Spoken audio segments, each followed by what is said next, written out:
Bienvenue à chacun, chacune. Soyez les bienvenus vraiment dans ce lieu. Vraiment, c'est un jour de joie aujourd'hui. Et on est heureux de pouvoir se retrouver ensemble. Alors j'ai la voix un peu cassée ce matin, mais bon, c'est pas très grave. On va chanter ensemble de toute façon. On est là ensemble pour glorifier notre Dieu, pour louer Dieu, et on va faire monter nos voix vers lui ce matin. Amen. Est-ce qu'on peut simplement se lever, prier tous ensemble et accueillir le roi des rois ce matin? Vraiment lui dire, Seigneur, sois le bienvenu. On y va? Alléluia, Seigneur. Merci pour cette journée, Seigneur, que tu as faite. Merci pour cette grâce que tu nous donnes, Seigneur Jésus, d'être rassemblés, Seigneur, devant toi. Merci pour chacun de nous, Seigneur Jésus. Merci vraiment pour tes bontés, Seigneur, pour ta grâce. Merci pour cette semaine, Seigneur Jésus, où vraiment tu nous as bénis, Seigneur Jésus. Tu nous as permis, Seigneur, tu nous as donné, Seigneur, le souffle de vie. Tu as permis, Seigneur, qu'on soit là, qu'on vienne ce matin, Seigneur Jésus. Et vraiment, on veut te louer, te célébrer, Seigneur, que tu puisses recevoir nos louanges, Seigneur, agréer nos louanges ce matin, Seigneur Jésus. Tu en es digne, Seigneur Jésus, et je te prie que ta joie remplisse nos cœurs ce matin, que ta présence remplisse nos cœurs, Seigneur Jésus. Nous voulons te louer, Seigneur, vraiment avec amour, Seigneur, avec vérité, Seigneur Jésus, avec foi. Seigneur, nous voulons vraiment que, ensemble, Seigneur Jésus, élever ton saint nom, Seigneur Jésus. Tu es Dieu, tu es grand, Seigneur, tu restes digne de louange, Seigneur Jésus.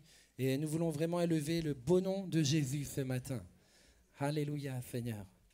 Alléluia. Est-ce qu'on peut vraiment l'acclamer ce matin et lui dire, Seigneur, oui, sois le bienvenu dans ce lieu, Seigneur Jésus.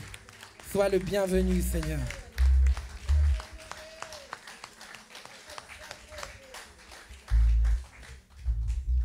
Alléluia. Amen. Faisons monter un parfum de louange vers lui.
Faisons monter vers lui nos louanges.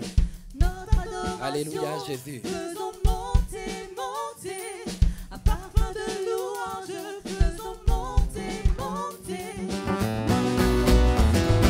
Faisons monter, monter, un parfum de louange. Faisons monter, monter, notre adoration. Faisons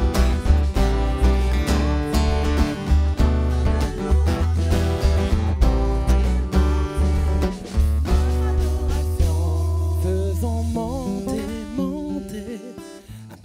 parfum de louange, faisons monter, monter notre adoration.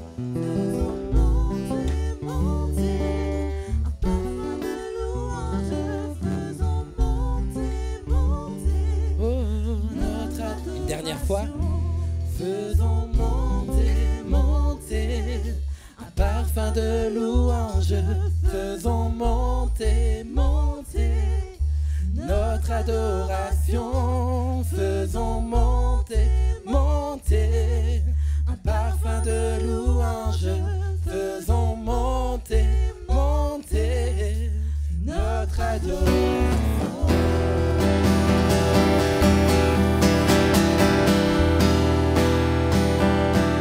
Alléluia, oui. Nous faisons monter nos louanges, nos cœurs vers toi ce matin, Jésus. Alléluia.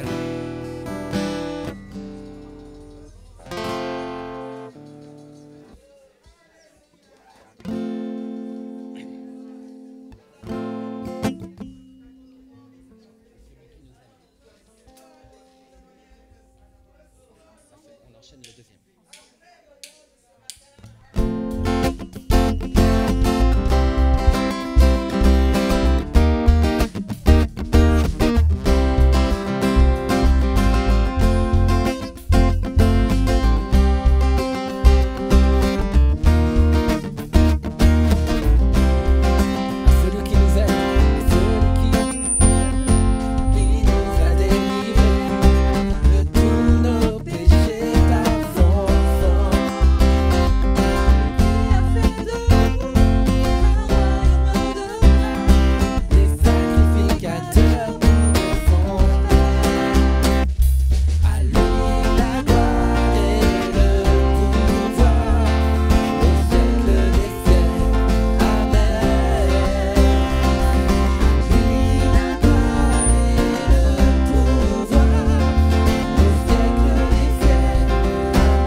toi la gloire et le pouvoir au siècle des siècles, Jésus.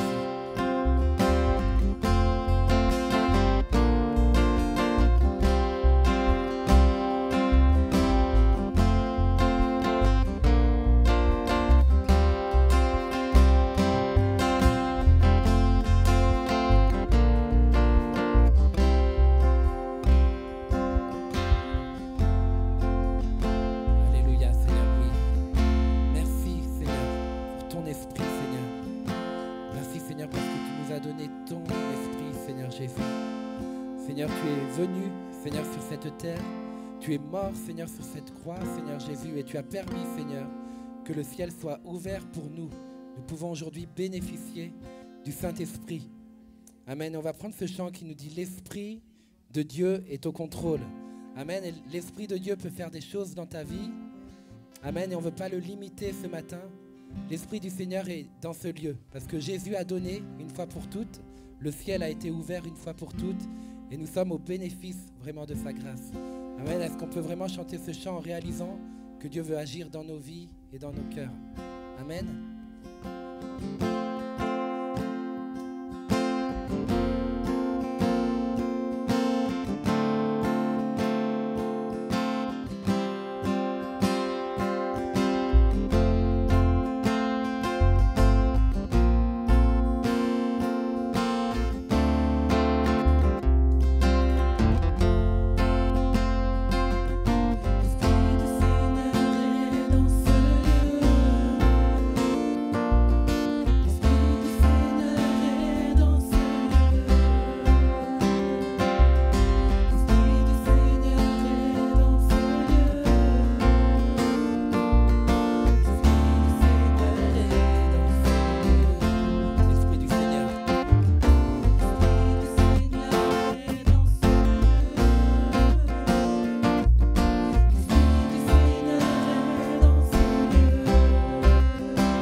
J'ai enfin trouvé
magnifique parole. C'est une promesse extraordinaire que nous venons de chanter. Mais alors que je chantais cela avec vous, je me suis dit, ô combien ce serait merveilleux de vivre réellement ces paroles. Certains d'entre nous avons besoin réellement de dire et de proclamer, Saint-Esprit, prends le contrôle. Prends le contrôle. Tu dois abandonner ce matin un fardeau. Tu dois abandonner des choses que tu veux contrôler, que tu veux guider. C'est une question de foi ce matin. Nous croyons en Dieu le Père, en Dieu le Fils, en Dieu le Saint-Esprit. Et nous croyons que le Saint-Esprit est capable, ce que nous avons chanté, de guérir des opprimés, des malades, de délivrer. Le Saint-Esprit est capable d'agir dans tes blessures intérieures, dans les profondeurs de ton cœur, de ta vie, de ma vie. Si nous croyons cela, frères et sœurs, et que nous le chantons avec foi, comme une déclaration, comme une proclamation, nous allons vivre des choses extraordinaires. Chacun pour notre part et ensemble. Alors on va reprendre ce chant. Et quand tu chantes même, l'Esprit de Dieu est dans ce lieu, l'Esprit de Dieu est dans ta vie. Le lieu, c'est toi, le temple, c'est toi. Tu ne verras pas là le Saint-Esprit dans les murs, dans le sol, sur l'écran. Non. La personne du Saint-Esprit, elle vit en toi. Mon frère, ma sœur, toi qui es fils ou fille de Dieu. Alors on va le chanter comme une prière. Certains peut-être vont le murmurer. D'autres vont l'exprimer avec plus de liberté. Qu'importe. Chante-le avec foi surtout. L'Esprit de Dieu est en moi et vis. Attends-toi à vivre la réalité des promesses que tu chantes. Alléluia. Chantons-le de tout notre cœur. Pour nous-mêmes. Chacun pour soi ce matin. Mais en désirant que Dieu le fasse pour chacun. Alléluia. Agis, Saint-Esprit. Entends le cri, le désir, la soif, la profondeur des cœurs qui vont s'exprimer devant toi.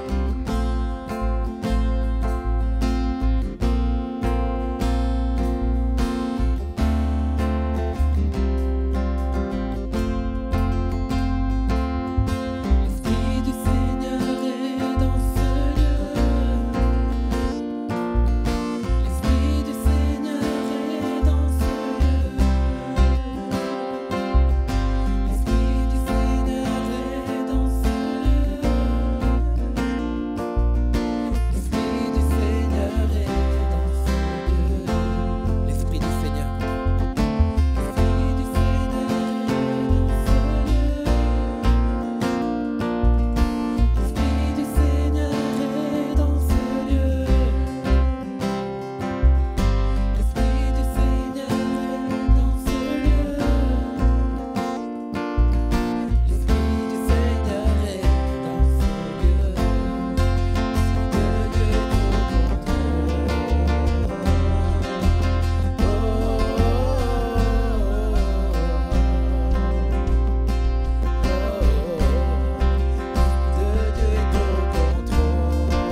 accueillons-le ce matin ensemble.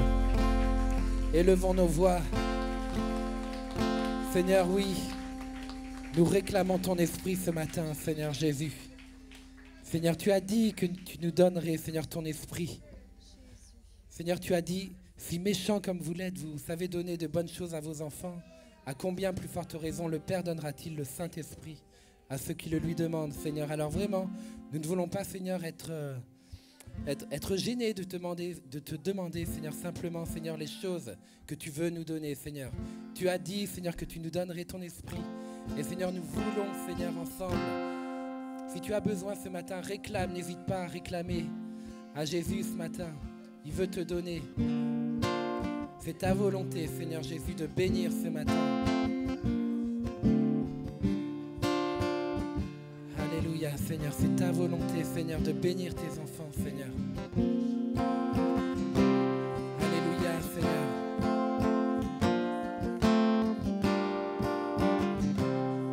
Alléluia, Jésus. Oui, tu es grand, Seigneur, et tu es bon.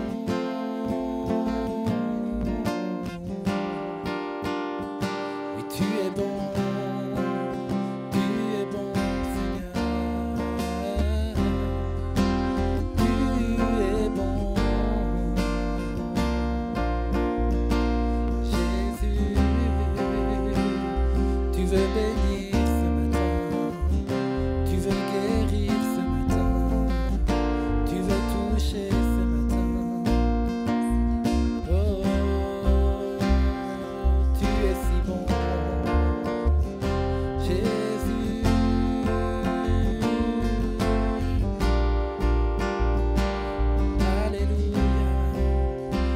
Élève ta voix, dis-lui qu'il est bon, dis-lui qu'il est grand.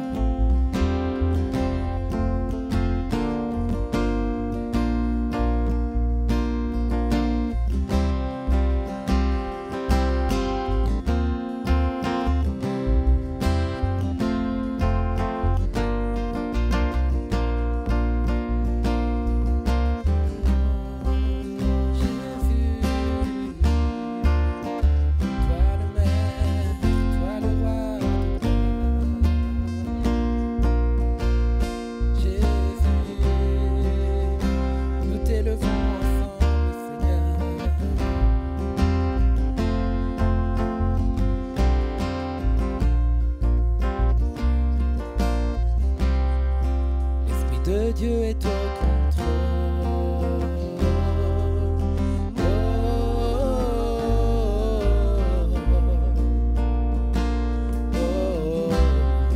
L'Esprit de Dieu est au contrôle.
Seigneur Jésus. Amen. Oui, on peut l'acclamer, acclamer notre Dieu ce matin.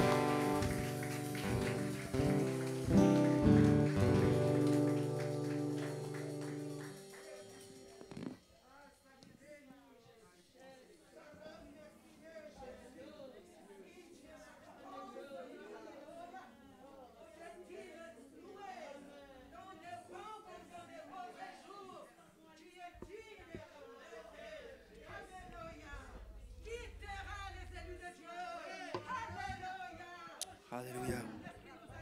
Alléluia. Alléluia. Louons-le ensemble un instant. Élevons nos voix ensemble un instant. C'est la réponse de l'Église, c'est ta réponse, c'est ma réponse. C'est notre réponse ce matin, que tu sois dans les pleurs, que tu sois dans les épreuves, que tu sois dans les difficultés, que tu sois dans la joie. La réponse de l'Église ce matin, c'est de dire Dieu est digne de louange et d'adoration. Notre Dieu est toujours le même Dieu.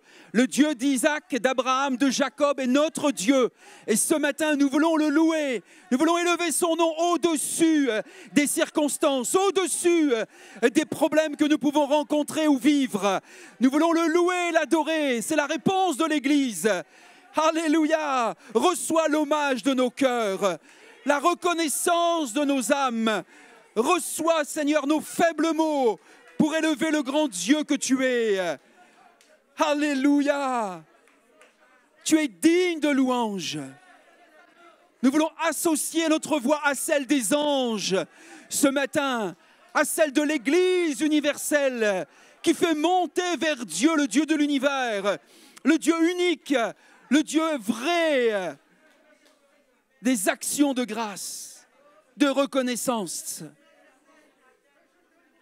Car il en est digne. Quel que soit ce que nous pouvons vivre ou traverser, il est digne de louange. Il est le Seigneur de l'univers. Il est ton Seigneur. Alléluia. Merci.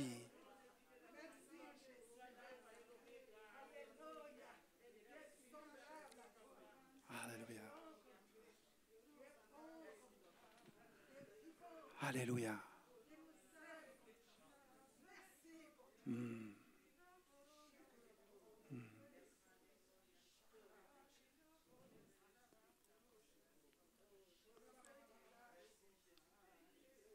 Merci Saint-Esprit,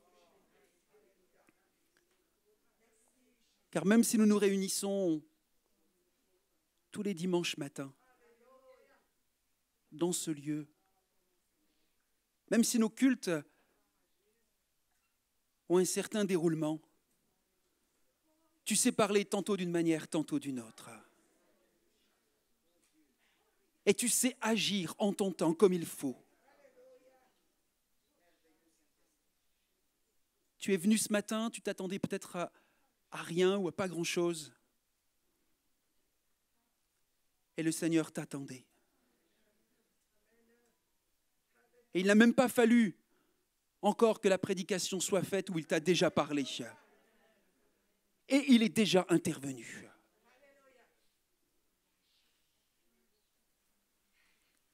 Attendons-nous à lui.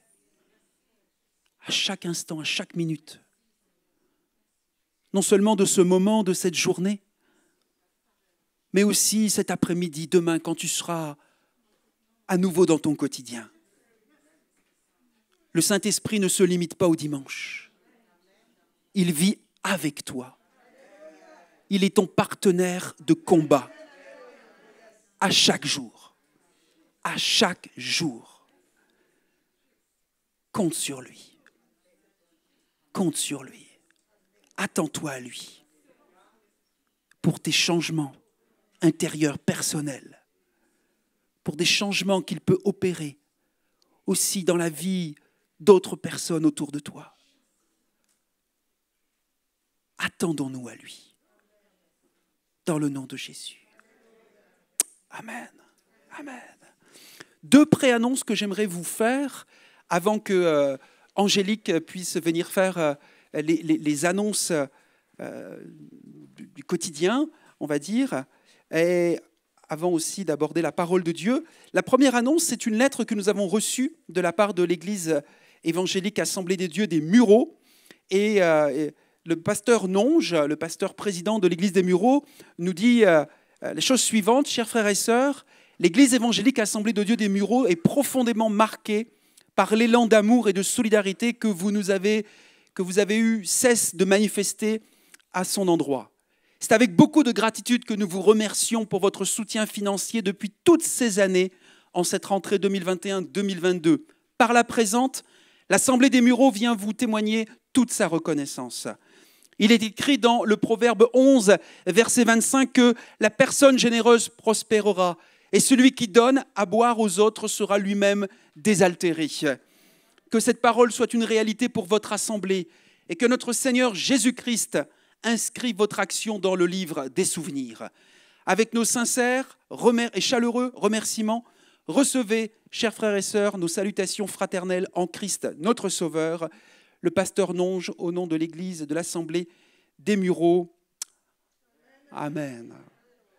La deuxième annonce que je souhaitais vous faire, c'était que nous vous invitons la semaine prochaine à participer à une réunion d'information à la fin du culte qui sera donc un peu plus court, 10 octobre 2021 vers 11h15, pour faire un point plus complet sur l'avancée du projet déménagement. Des choses ont bougé, on aimerait vous en faire part. Marc Agneray de la société Concept West, qui construira le nouveau bâtiment, sera aussi des nôtres. Il participera au culte avec nous le matin et puis il répondra à toutes nos questions autour de ce projet. Donc ça vous sera relayé par la lettre de nouvelles, par aussi sans doute un SMS que nous enverrons. Donc c'est une réunion d'information, c'est pour bien vous expliquer les avancées, les évolutions, bien sûr sans doute en préparation, en prévision d'une assemblée générale extraordinaire que nous aurons au mois de novembre. Donc soyez là, faites-le savoir, c'est important que vous soyez informés de l'avancée de ce projet. C'est bon ? 10 octobre, 10h bien sûr pour le culte et 11h15 pour cette réunion d'information. Angélique, à toi le micro.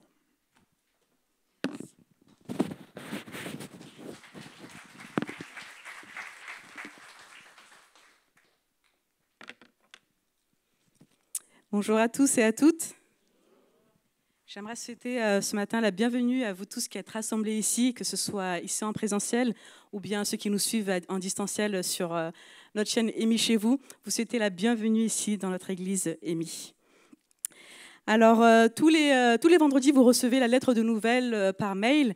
Pour toutes les personnes qui ne peuvent pas la recevoir, merci de vous tourner vers Marie-Claire et merci de prendre connaissance, puisqu'il y a beaucoup d'informations qui vous sont communiquées via cette lettre de nouvelles. Et du coup, on vous encourage vraiment à prendre connaissance et si vous n'êtes pas informé, de vous tourner vers Marie-Claire Awa. Au niveau des événements de la semaine, vous savez, on est une église qui prie. On veut que la prière soit au centre. C'est une pratique qui est au centre de l'église et qui soit régulière, qu'on puisse se retrouver tous ensemble en tant que membres de cette église pour prier ensemble. Alors, tous les mardis, on se retrouve à 19h30 pour notre MDP. Donc, c'est au chalet de l'autre côté ou alors en distanciel pour ceux qui ne peuvent pas se déplacer. La réunion se fait aussi par Zoom. Puis, on a aussi tous les vendredis à 19h, on a l'intercession qui se fait au local Nouvel Espoir. Et tous les matins, de 6h à 7h du matin, on a la matinale de prière. Donc, pour tous ceux qui veulent participer à ces événements importants de notre vie d'église locale. Au niveau des autres événements de l'Église, alors j'ai la joie de vous dire, je ne sais pas s'il y a des ados dans la salle aujourd'hui. Est-ce qu'il y a des ados? Est-ce qu'il y a des ados dans la salle aujourd'hui ou pas? Alors vous avez été nombreux à nous dire, que ce soit en direct ou par message, à nous demander c'est quand que ça reprend ATK. Vous avez été tellement nombreux que je suis étonnée de voir aujourd'hui que vous êtes trop silencieux en fait. Mais en tout cas, toute l'équipe ATK a la joie de vous dire que la rentrée ATK se fera la semaine prochaine. Donc dimanche prochain, on se retrouve tous de l'autre côté, au chalet, pour reprendre nos cultes ATK.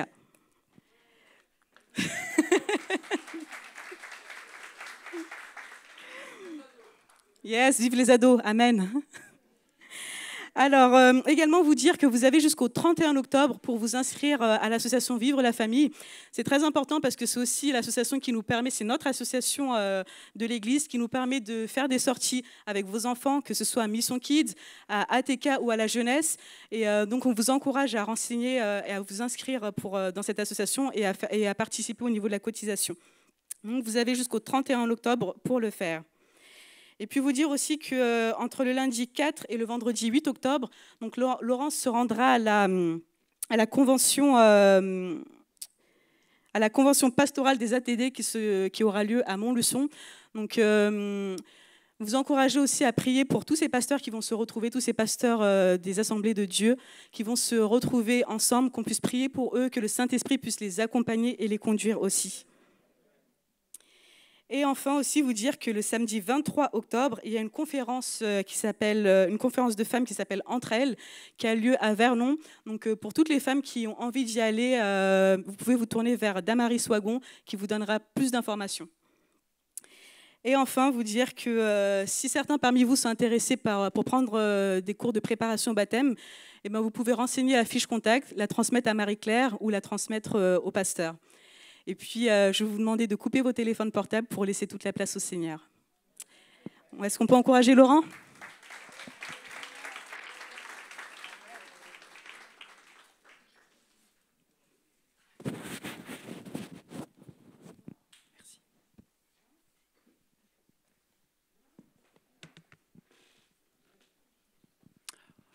Vous êtes prêts maintenant pour le partage de la parole de Dieu?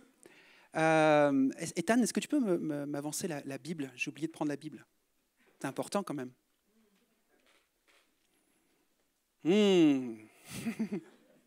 Merci.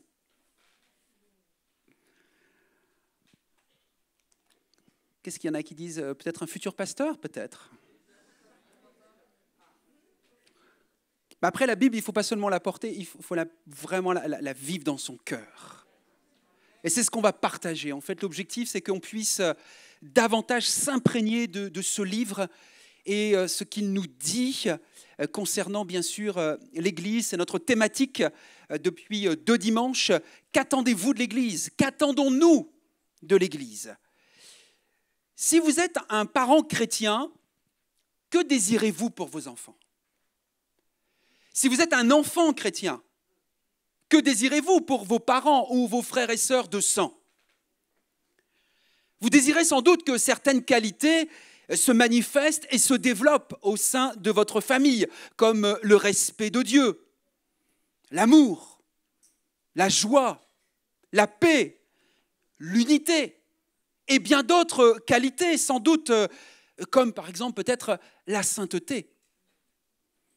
Vous désirez sans doute une famille qui se distingue par ce que j'appellerais le mieux vivre ensemble, n'est-ce pas? Nous, on vit mieux ensemble maintenant à la maison. Nos jumeaux sont partis, notre fils aîné est parti. Enfin! Il nous en reste une. On fait tout. L'année prochaine, on va te trouver un endroit pour tes études, loin de la maison. Non, ça, c'est ce que Laurent peut peut-être penser, mais Damary, ça ne pense pas ça du tout. Hein. Non, bien sûr, on les aime et on est très content de les revoir revenir le week-end et de les avoir. Mais vous savez qu'à un moment, on relâche nos enfants aussi. Hein. Voilà, on ne tient pas à avoir des tanguis à la maison. Une famille qui se distingue par le mieux vivre ensemble, que l'on pourrait peut-être aussi appeler tout simplement une famille saine ou en bonne santé. Et voyez-vous, ça, c'est ce qui correspond au but que Dieu envisage pour nos familles. Que nous soyons des familles en bonne santé. Et Dieu a le même désir pour la famille spirituelle que représente l'Église de Jésus-Christ, pour notre Église locale EMI. Alors je vous soumets à la réflexion ce matin, la réflexion suivante, qui va s'afficher également. Les pasteurs, autant que les membres, devraient aspirer à former des églises saines ou en bonne santé. Je vous soumets cette réflexion aujourd'hui dans le cadre de cette thématique dans laquelle nous continuons, les pasteurs, autant que les membres, devraient aspirer à former des églises saines ou en bonne santé. J'aime cette image de la santé parce qu'elle communique l'idée d'un corps qui vit, qui grandit comme il le devrait. Il peut connaître sa part de problèmes. Une église saine n'est pas parfaite et sans péché. Elle n'a pas encore tout compris. Nous n'avons pas la prétention d'avoir tout compris de qui est Dieu, de ce qu'il attend de nous. Mais elle s'efforce toujours de se ranger du côté de Dieu dans le combat, comme ce chant que nous avons interprété, que j'ai apprécié ce matin, dans le combat contre les tromperies, les outrages et les mépris de ce monde. Car nous sommes dans un contexte, une société où, reconnaissons-le, disons-le, il y a de la tromperie, il y a du mensonge, il y a des outrages, il y a du mépris vis-à-vis de Dieu, vis-à-vis de l'Église de Jésus-Christ. Mais aussi, elle va s'efforcer de se ranger du côté de Dieu dans le combat, bien sûr, contre les tromperies de la chair, notre nature charnelle, et aussi du diable. Et l'Église cherche à se conformer à la vérité de la parole de Dieu. Maintenant, voyez-vous, si un pasteur, un chrétien ou un non-chrétien venait me demander, mais quelle définition plus précise, Laurent, tu donnerais à une église saine ou en bonne santé? Ce serait quoi ta définition plus précise? Je répondrais avec ma compréhension de ce que je crois être l'objectif central de la Bible lorsqu'elle évoque ce que nous devrions désirer pour nos églises. Une église saine, et ça s'affiche à l'écran, ou en bonne santé, est une assemblée qui reflète chaque jour un peu plus le caractère de Dieu, tel qu'il a été révélé dans sa parole. Je répète cette définition que je donne, vous pouvez ne pas la partager, mais et peut-être qu'il y aurait d'autres formulations de définition pour définir une église saine ou en bonne santé, mais je crois que celle-ci est intéressante. Une église saine en bonne santé est une assemblée qui reflète chaque jour un peu plus le caractère de Dieu tel qu'il a été révélé dans sa parole. Dans le but de se représenter le caractère de Dieu tel qu'il est révélé dans sa parole, je crois qu'il est logique de commencer par étudier la parole même de Dieu. Alors pour quelle raison est-ce que nous devons nous tourner premièrement vers ce livre qu'est la Bible et non d'autres écrits pour déterminer ce que devraient être et ce que devraient faire nos églises? Voyez-vous, l'apôtre Paul va dire dans sa deuxième lettre au pasteur Timothée de l'église d'Éphèse que la Bible le rendait apte et le préparait à accomplir toute bonne œuvre. Et ce même livre aujourd'hui, c'est celui qui peut te rendre apte et préparé à accomplir toute bonne œuvre. Et nous allons le lire ensemble dans la deuxième lettre à Timothée, ou la deuxième épître à Timothée, au chapitre 3, versets 16 à 17. Et c'est un verset que je vous encourage à connaître par cœur. C'est un verset que je vous encourage à souligner dans votre Bible, à méditer, à prier, à réfléchir, à demander de pouvoir le vivre également. Et je vais le lire dans une version qui s'appelle « Parole vivante ». Parce que j'ai trouvé que cette version elle m'éclairait, elle m'encourageait. Elle va peut-être pouvoir aussi vous aider à mieux comprendre ce que Paul voulait dire à Timothée. 2 Timothée 3, versets 16 et 17. Dans la version Parole vivante également qui s'affiche et qui peut être un peu différente de ce que vous avez dans votre Bible. Car, dit Paul, toute l'Écriture, donc on doit considérer aussi bien l'Ancien Testament que le Nouveau Testament, c'est-à-dire l'Ancienne Alliance et la Nouvelle Alliance. On ne peut pas se contenter de dire je m'intéresse qu'à la Nouvelle Alliance, et l'Ancienne Alliance, ça c'était pour le peuple d'Israël, c'est plus pour nous. Non, il y a des principes et des promesses qui sont dans l'Ancienne Alliance et qui nous concernent aujourd'hui l'Église, car toute l'Écriture a été rédigée sous l'inspiration de Dieu. Donc les 66 livres qui sont dans la Bible sont inspirés de Dieu. C'est pourquoi elle est utile pour nous enseigner quoi? La vérité. Et nous en persuader. Pour apprendre à nous connaître. Waouh, c'est intéressant. Si je veux mieux me connaître, je peux lire la Bible? Ben oui. Elle va t'aider à mieux te connaître. Pour apprendre à nous connaître et à nous convaincre de péché, pour réfuter les erreurs et rectifier nos pensées. Donc mes pensées ne sont pas toujours justes, pasteur? Non. Non, nos pensées parfois, elles dérivent, elles dévient. Elles peuvent être erronées. Et celui qui peut les ramener par sa parole, c'est Dieu par son esprit également et sa parole. Elle nous aide à réformer notre conduite. Elle nous rend capable de mener une vie juste et disciplinée, conforme à la volonté de Dieu. Ainsi, l'homme, la femme de Dieu se trouve parfaitement préparé et équipé. Il est prêt, elle est prête pour accomplir toute bonne œuvre. Alléluia. 2 Timothée 3, 16, 17. Je vous invite à examiner maintenant brièvement 5 événements contenus dans la Bible qui vont nous aider à comprendre, à discerner ce que Dieu désire pour que son Église reflète chaque jour un peu plus sa nature et son caractère. Je vous ai donné la définition que je crois juste d'une Église en bonne santé. Maintenant, on va essayer de décortiquer cela et de comprendre pourquoi je vous ai donné cette définition au travers de 5 récits, de 5 événements importants dans la Bible. Premièrement, la création. Voyez-vous, le livre des commencements, qu'on appelle la Genèse, dans ce livre, Dieu nous dit qu'il a créé les plantes et les animaux selon leur espèce.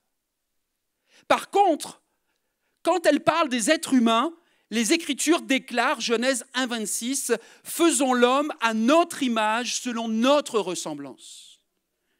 L'homme n'est pas créé selon le même modèle que tous les autres. Son modèle est Dieu. Il représente Dieu, ou lui ressemble de façon unique. Laurent et Laurent, Ethan et Ethan, Marc et Marc. Et de façon unique, nous représentons, nous sommes l'image de Dieu.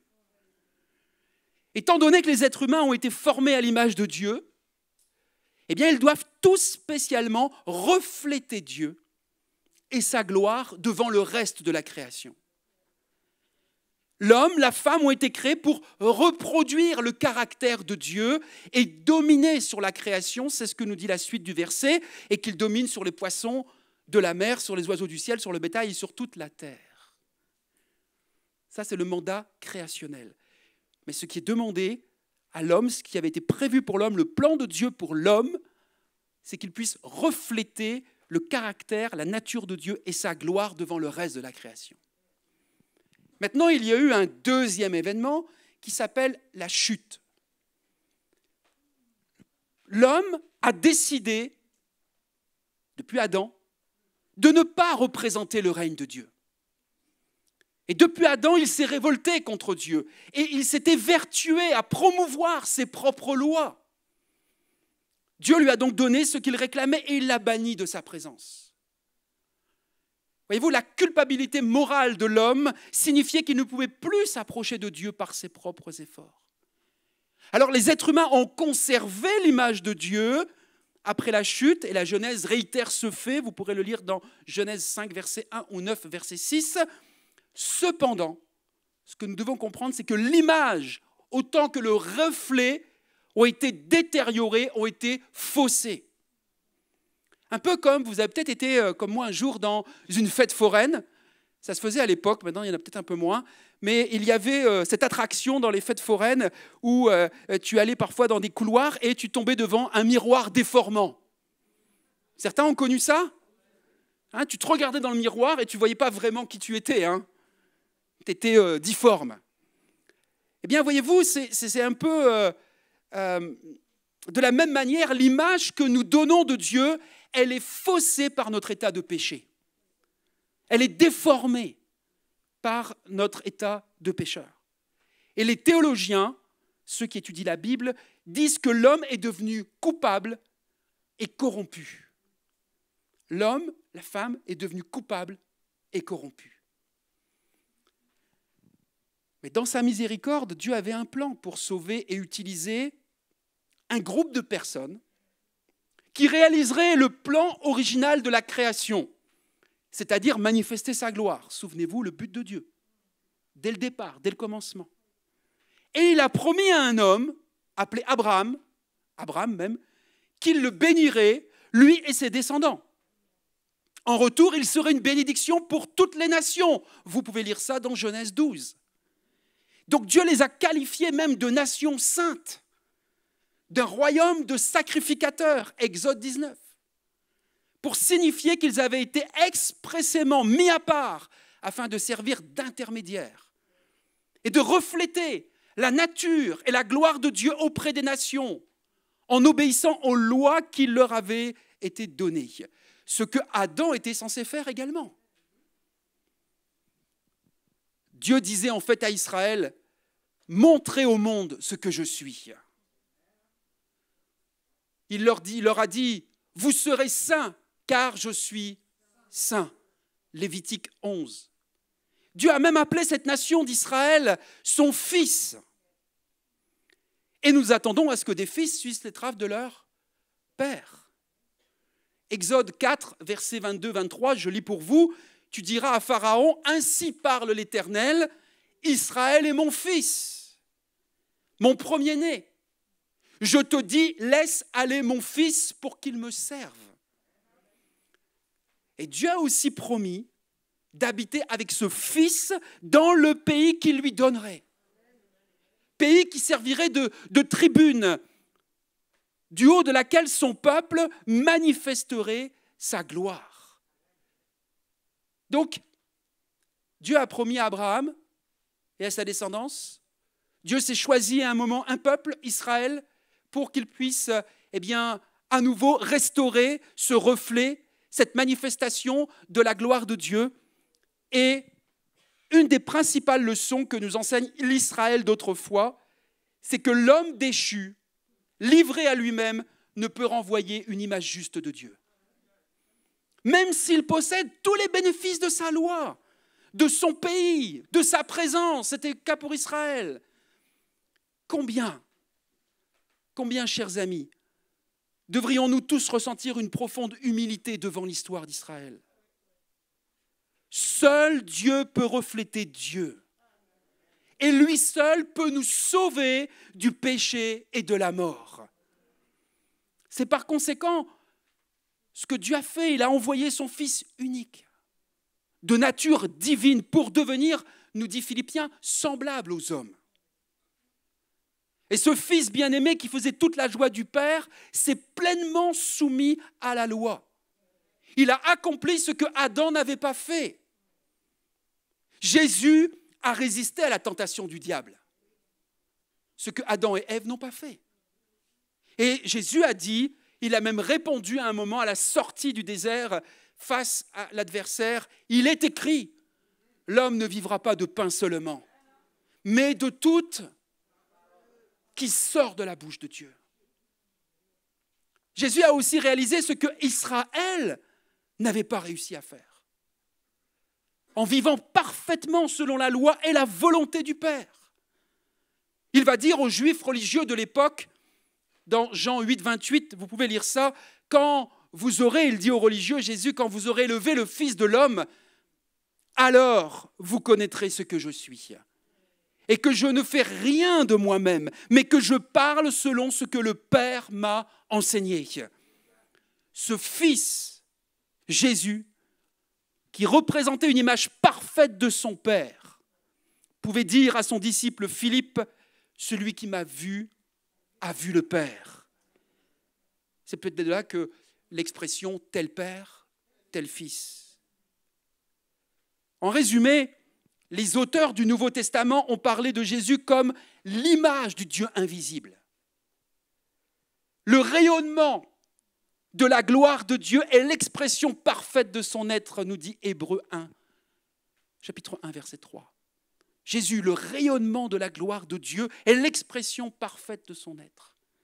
Voyez-vous, en tant qu'homme, Jésus a racheté l'image de Dieu en l'homme.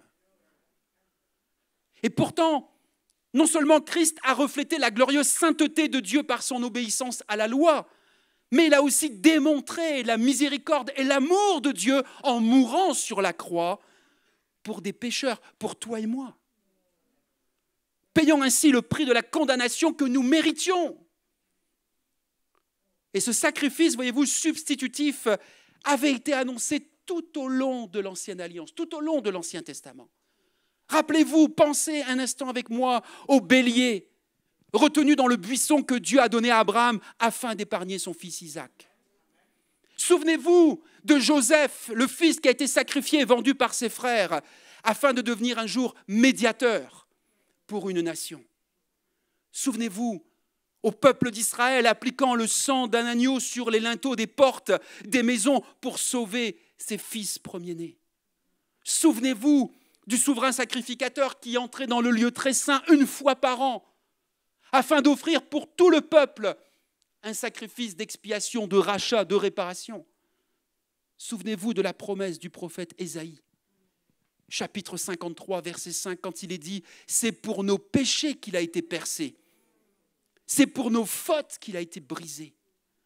Le châtiment qui nous donne la paix est retombé sur lui, et c'est par ses blessures que nous sommes guéris. » Toutes ces choses, et bien d'autres encore, annonçaient Jésus-Christ qui a souffert à la croix, lui, l'agneau de Dieu sacrifié. Et comme il l'a dit à ses disciples dans la chambre haute, il a conclu une nouvelle alliance en son sang pour tous ceux qui se repentiraient et qui croiraient. Le cinquième événement dont j'aimerais vous parler avant de conclure, c'est que nous qui étions morts par nos péchés, nous avons été rendus à la vie lorsque nous avons été baptisés en la mort et en la résurrection de Jésus-Christ. C'est pourquoi Paul déclare dans sa lettre aux Galates, chapitre 3, versets 26-27, « Maintenant, par la foi en Jésus-Christ, vous êtes tous fils de Dieu. Car vous tous qui avez été baptisés pour le Christ, vous vous êtes revêtus du Christ. » Et il dira un petit peu plus loin, chapitre 4, verset 6, toujours aux Galates, « Puisque vous êtes bien ses fils et filles, Dieu a envoyé dans nos cœurs l'esprit de son Fils qui crie « Abba », c'est-à-dire « Père ». Donc nous sommes des fils et des filles par adoption. Et nous pouvons appeler Dieu notre Père, parce que l'Esprit de Dieu habite en nous. L'Esprit du Fils est venu habiter en nous. Alors, on peut se poser cette question. Quel rôle avons-nous, nous qui sommes fils et filles de Dieu? On a compris notre identité, ça nous a été rappelé là par Paul aux Galates. Nous sommes fils et filles de Dieu. Alléluia! C'est une bonne nouvelle déjà de se rappeler ça ce matin. Mais quel est notre rôle? Nous sommes supposés refléter le caractère, la ressemblance, l'image et la gloire du Fils et du Père céleste. Rien que ça, pasteur? Oui, rien que ça. Souvenez-vous de ma définition. Qu'est-ce qu'une église en bonne santé? C'est une assemblée qui reflète un peu plus, chaque jour, le caractère de Dieu, tel qu'il a été révélé dans la parole. Et nous le voyons, nous l'avons vu ensemble par l'événement de la création, de la chute d'Israël, de Christ et de l'Église maintenant. Alors comment on peut faire ça, Laurent? Eh bien, simplement, je vais vous le dire, ou vous le rappeler. Comment nous pouvons refléter le caractère, la ressemblance, l'image, la gloire du Fils et du Père céleste? Jésus, c'est Jésus qui nous le dit. Et Jésus nous dit, procurez, répandez la paix. Puisque le Père a fait la paix avec toi, avec nous, par le sacrifice de son Fils. Nous sommes appelés à être des artisans de paix. Des artisans de de paix. Matthieu 5, 9. Deuxièmement, comment nous pouvons refléter le caractère? Aimer nos ennemis. Car notre Père Céleste nous aime. Nous qui étions autrefois ses ennemis. Nous étions ennemis de Dieu. Allô? Et Dieu nous a aimés. Et Dieu nous a réconciliés avec lui. Et maintenant que nous sommes fils et filles de Dieu, comment pouvons-nous refléter le caractère de Dieu? En aimant même nos ennemis. Matthieu 5, 44 ou Romains 5, 10. Comment? Eh bien, il nous le dit également, Jésus nous le dit, de nous aimer les uns les autres. Parce qu'il a donné sa propre vie par amour pour nous. Et qu'ainsi, il est dit, le monde verra que nous sommes ses disciples. Par l'amour que nous manifesterons les uns pour les autres. Comment nous pouvons refléter le caractère, la ressemblance, l'image, la gloire du Fils? Eh bien, Jésus nous dit aussi d'être des pécheurs d'hommes. Dit autrement, des témoins de sa personne. Et de faire de toutes les nations, souvenez-vous, et nous y reviendrons prochainement, de faire de toutes les nations des disciples. Il nous envoie, tout comme le Père l'a envoyé. Jésus nous envoie. Jésus a prié aussi pour que nous soyons un, comme lui et le Père sont un. Tel Père, tel Fils, et je dirais, et tel fils et fille.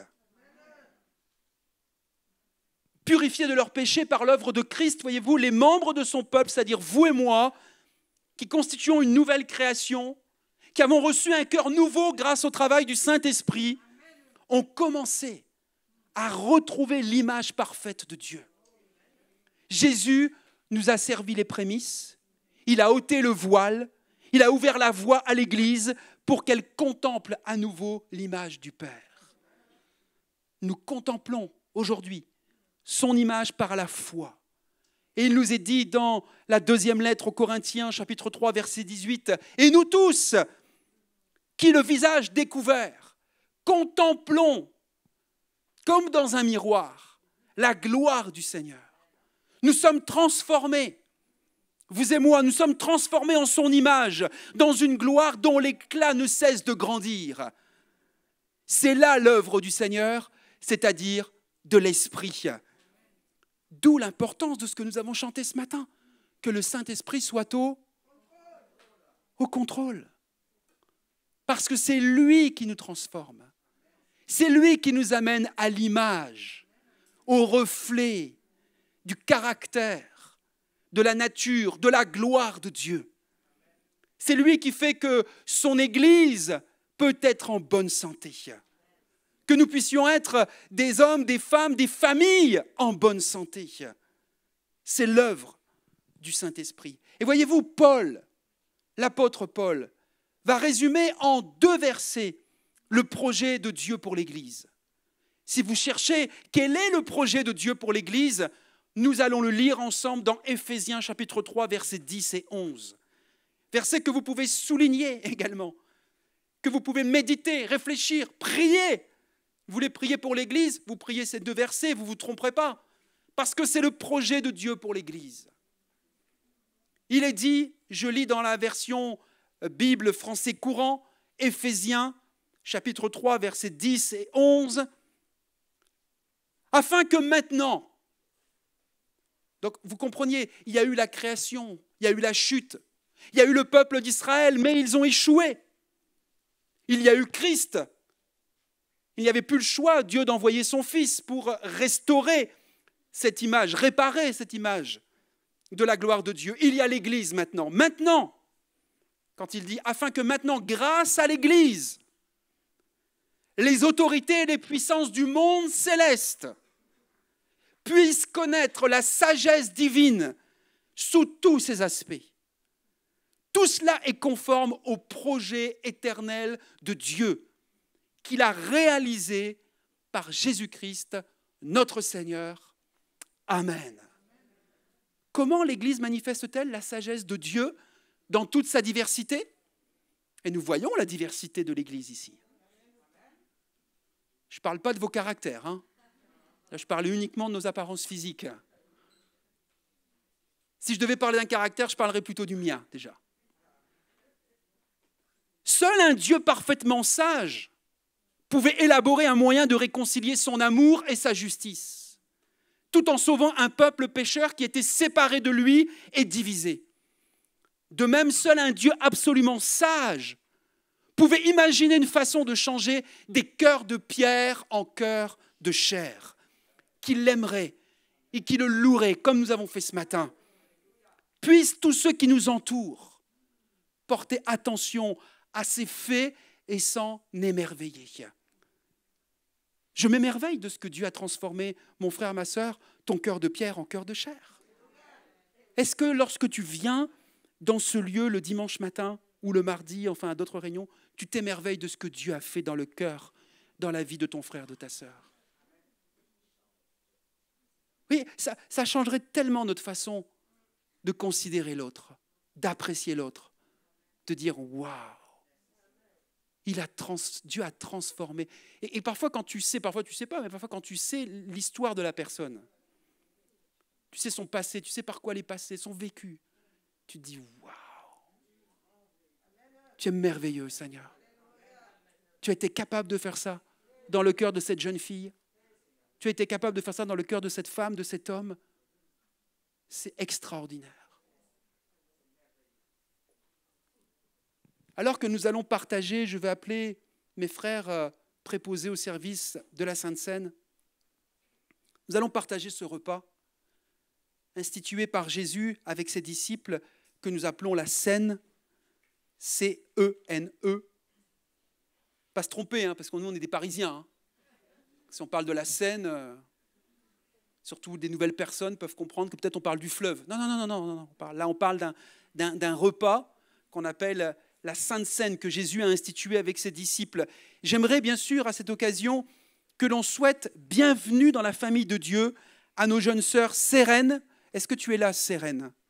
Si tu veux venir ici sur le devant un court instant. À Kélia, est-ce que tu es là, Kélia?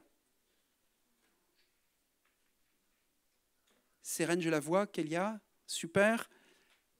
Est-ce que Priscilla est là? Non, elle est malade aujourd'hui. Elle n'a pas pu nous rejoindre. Et aussi à notre frère Ethan.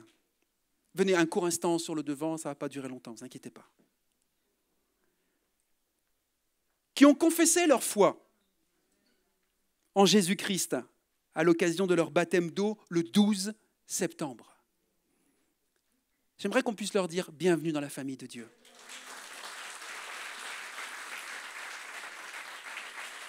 Bienvenue mon frère, bienvenue mes sœurs dans la famille de Dieu. Vous pouvez rester sur le devant, là, sur les chaises qui sont sur le devant, pour partager la Sainte Seine ensemble. Mais j'aimerais conclure ce message. Et c'est pourquoi j'ai proposé aussi que nous prenions la Sainte Seine après le message. Pour que nous puissions comprendre et réfléchir à ce que nous faisons lorsque nous prenons la Sainte Seine. Parce que ce n'est pas un rituel, une habitude, quand bien même elle serait bonne, mais qui serait comme dénuée à un moment, dépourvue de sens. On ne réfléchit plus à ce qu'on fait. On le fait par habitude parce que d'autres l'ont fait. Et que c'est bien de le faire. Alors, j'aimerais que dans cette église, de plus en plus, nous réfléchissions à ce que nous faisons. Nous comprenions ce que nous faisons. Pour que nous soyons les uns et les autres en bonne santé. Pas faire semblant d'être en bonne santé, mais vraiment d'être en bonne santé. Dieu a créé le monde et les êtres humains pour manifester sa gloire. Adam et Ève étaient censés refléter la nature de Dieu, mais ils ne l'ont pas fait. Le peuple d'Israël a aussi échoué. C'est pourquoi Dieu a envoyé son Fils pour refléter son caractère saint, aimant, et pour apaiser sa colère contre le péché du monde. En Jésus, Dieu s'est dévoilé.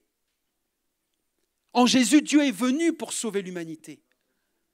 Enfin, l'Église, nous aujourd'hui, l'Église a reçu la vie de Christ et la puissance du Saint-Esprit. Et par ses paroles et ses actions, chaque membre de l'Église est appelé à démontrer la gloire et le caractère de Dieu à tout l'univers. C'est ce que nous avons lu ensemble. Témoignant ainsi de l'œuvre salvatrice et de la grande sagesse de Dieu. Mes amis, reposons-nous cette question. Qu'attendons-nous d'une Église? De notre Église locale émise?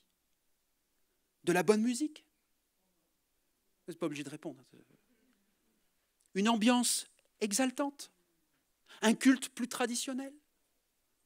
Plein de projets et de services où les chrétiens sont très affairés? Un beau bâtiment? Un pasteur multicompétent qui répond à tous vos besoins? Que diriez-vous de nous qualifier de cette façon qui va apparaître? Et avant de partager le pain et le vin qui vont vous être distribués. Et où Nicolas, peut-être tu peux revenir avec ton équipe pour nous interpréter un dernier chant. Voici la manière dont je pense qu'on pourrait se qualifier ce matin en réfléchissant, et alors que vous allez prendre le pain et le vin, de méditer, de réfléchir à ce que Dieu attend de nous. J'ai mis un groupe de rebelles pardonnés. Non, moi j'étais un rebelle. Hein. Et quand vous n'apparteniez pas à Dieu, vous étiez tous des rebelles. Nous étions une bande de rebelles. Peut-être que certains pensent qu'ils n'étaient pas trop mal. Mais même si tu n'étais pas trop mal, tu étais quand même un rebelle. À l'autorité de Dieu. Donc, un groupe de rebelles pardonnés. Que Dieu veut utiliser pour manifester sa gloire. Devant l'armée céleste. Les puissances et les autorités, comme Paul nous a dit. Parce qu'il proclame la vérité le concernant. Et qu'il lui ressemble chaque jour un peu plus. C'est-à-dire saint, la santé, la sainteté, appelez la santé, c'est bon. C'est pareil. Aimant et uni. Saint, aimant et uni. Voyez-vous, c'est le moment, à l'occasion de ce repas de la Seine, pour parler à votre Seigneur Jésus. À vous approcher de lui par la foi en son œuvre sur la croix, en son nom. De le remercier pour son pardon. Ce pardon qu'il veut encore t'accorder, qu'il veut encore nous accorder ce matin. Combien de fois il faudra que je demande pardon? Autant de fois qu'il le faut, mon frère, ma sœur. Tu peux encore demander pardon. Peut-être ce matin en te disant, mais en fait, je n'ai pas reflété ta gloire cette semaine. Je n'ai pas reflété ton caractère cette semaine, Seigneur. Merci de me l'avoir rappelé, je te demande pardon. Saint-Esprit, comme nous l'avons chanté, viens m'aider pour cette nouvelle semaine qui va s'ouvrir devant nous. À accomplir cette mission, à ce que tu attends de moi, à ce que tu attends de nous, à ton désir pour nous. C'est aussi le bon moment, ce matin, au moment de la Sainte Seine, pour proclamer et réclamer les guérisons intérieures dont tu as besoin. Ne te laisse pas culpabiliser par l'adversaire. Proclame ton identité en Jésus-Christ. Je suis fils et fille de Dieu. Dis-le, rappelle-le. Rappelle-le toi. Et ton besoin aussi. Proclame ton besoin de plus de vérité dans ta vie. Ton besoin de sainteté, ton besoin d'amour, ton besoin d'unité avec ton Seigneur et avec tes frères et sœurs. Et confiance. Et confiance ce matin dans l'intervention surnaturelle du Saint-Esprit dans ton être entier, dans ton corps, dans ton âme, dans ton esprit. Le Saint-Esprit veut encore agir aujourd'hui. Alors proclamons notre volonté de ressembler chaque jour un peu plus à notre Seigneur Jésus-Christ, de démontrer son caractère dans notre quotidien, dans notre environnement. Tu vas retourner à la fac demain, tu vas retourner au travail demain. Tu vas aller, Laurent, dans une convention de pasteurs demain, toute la semaine. Ce que je souhaite que vous puissiez prier, c'est que je puisse refléter le Seigneur Jésus-Christ au milieu de mes frères là-bas. Ne pensez pas que ce sera que facile et joyeux. Nous avons des défis, nous avons des combats, nous avons des choses à régler devant Dieu. Et nous avons besoin de la puissance du Saint-Esprit.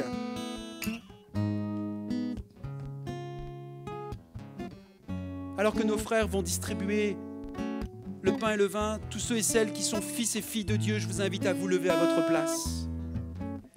Vous qui êtes réconciliés par la foi en Jésus-Christ, qui êtes passés par les eaux du baptême d'eau, prenez ce pain et ce vin. Prenez cette nouvelle alliance en son sang et osez parler à Jésus-Christ. Peut-être certains chanteront avec Nicolas, mais d'autres, peut-être, vous allez vous placer devant Dieu. Vous allez faire confiance au Saint-Esprit. Et vous allez proclamer ou réclamer, demander pardon, désirer davantage être un témoin qui reflète le caractère, la nature, la gloire de Dieu. Là où vous allez être dans votre foyer, dans votre famille, dans votre travail. Partout, partout, Dieu vous envoie. Chantons avec Nicolas. Prions, parlons à Jésus maintenant. Prenons ce pain et ce vin, les uns et les autres, avec nos frères et nos sœurs nouvellement baptisés qui nous ont rejoints. Et glorifions Dieu. Glorifions Dieu pendant ce moment. C'est auprès de Dieu que je veux me tenir. Il est mon Seigneur, mon roi. C'est auprès de Dieu que je peux ressentir tout l'amour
Jésus maintenant avec tes propres mots. Parle à ton Sauveur et Seigneur Jésus-Christ. Demande-lui pardon, c'est le bon moment pour le faire.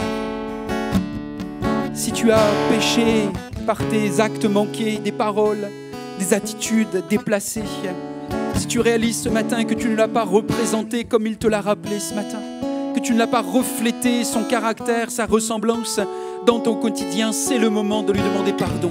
Et il est capable de te pardonner. Alléluia. Réclame cet amour dont tu as besoin.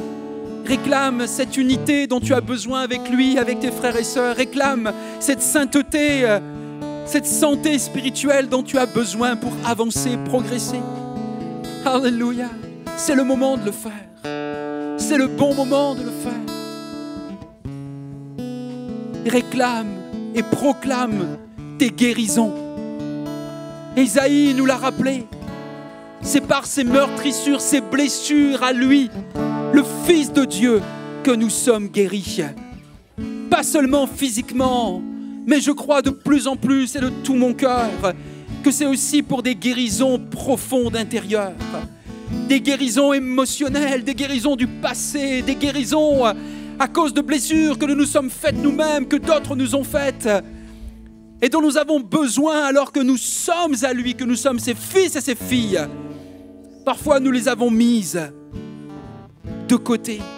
Nous les avons négligées. Nous avons cru que ça allait se faire facilement, mais non. Dieu veut t'utiliser. Dieu te dit, te rappelle, tu es le premier acteur de ta guérison. Lui, il a fait le nécessaire. Lui, il a tout accompli pour cela. Mais il te rappelle ce matin, toi aussi, tu as ta part. Ce matin, proclame la guérison dont tu as besoin. Et surnaturellement, le Saint-Esprit est capable de faire une œuvre qui te dépasse, qui dépasse notre intelligence, notre entendement. Alléluia. Et c'est dans ces moments également de Sainte Seine que j'aimerais qu'à l'Église Émis, nous vivions des miracles de transformation, des miracles de guérison, des miracles de transformation, et qu'il y ait des témoignages ensuite qui viennent glorifier son nom. C'est pourquoi nous l'annonçons. Nous annonçons tel dimanche, nous aurons un moment de Sainte Seine, nous partagerons parce que nous prendrons le temps davantage de nous préparer, de réfléchir à ce que nous faisons et de vivre quelque chose qui glorifie son nom. Alléluia. Merci. Merci. Est-ce que nous pourrions, pour terminer, rechanter ce très beau chant que j'ai appris, j'ai découvert ce matin sur l'Église. Cette Église qui se lève, alléluia. Et vous êtes debout, nous sommes debout, malgré nos faiblesses. Nous nous levons pour proclamer la vérité. Nous nous levons aujourd'hui, demain, après-demain, pour combattre le bon combat de la foi, contre l'immoralité, contre tous ceux et celles qui aujourd'hui, oui, sont nos ennemis parce qu'ils ne connaissent pas Dieu, mais nous sommes appelés à les aimer, à leur montrer le bon exemple. Alléluia. Alléluia. Chantons ensemble. Proclamons.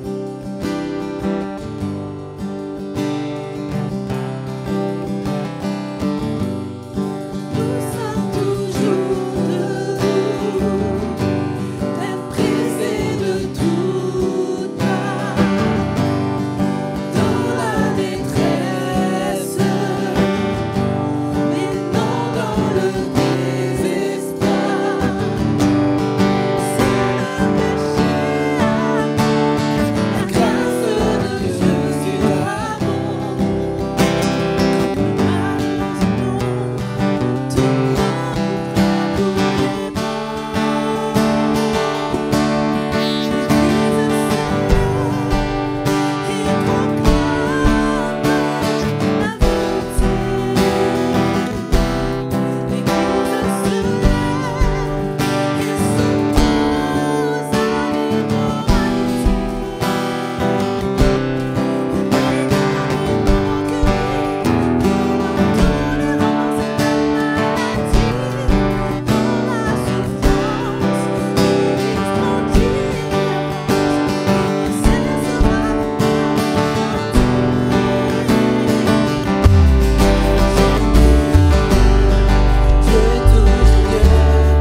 Et j'aimerais, pour terminer, que nous puissions ensemble élever nos voix et proclamer l'église locale EMI, une église en bonne santé.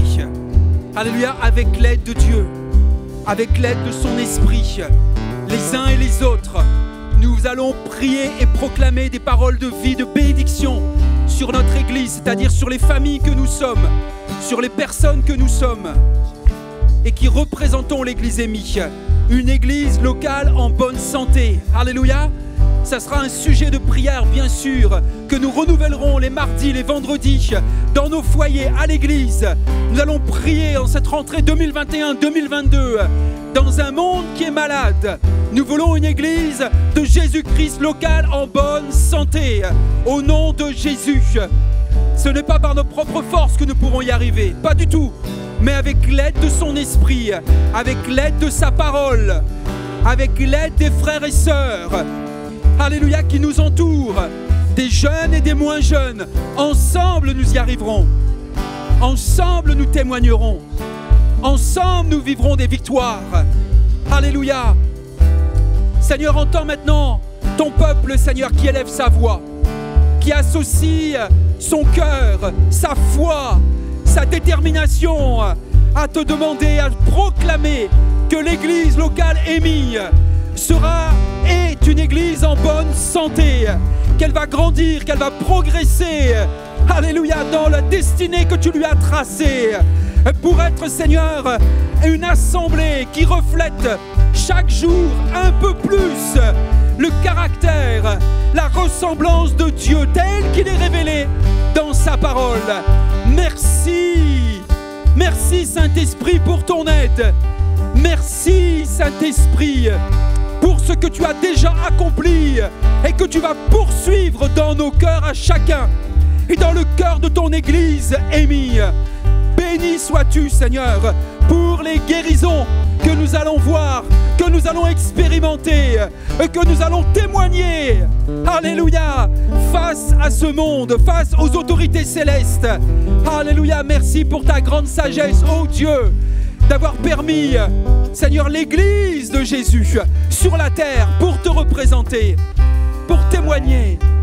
Alléluia. Béni soit ton nom. Acclamons le Seigneur, notre Dieu.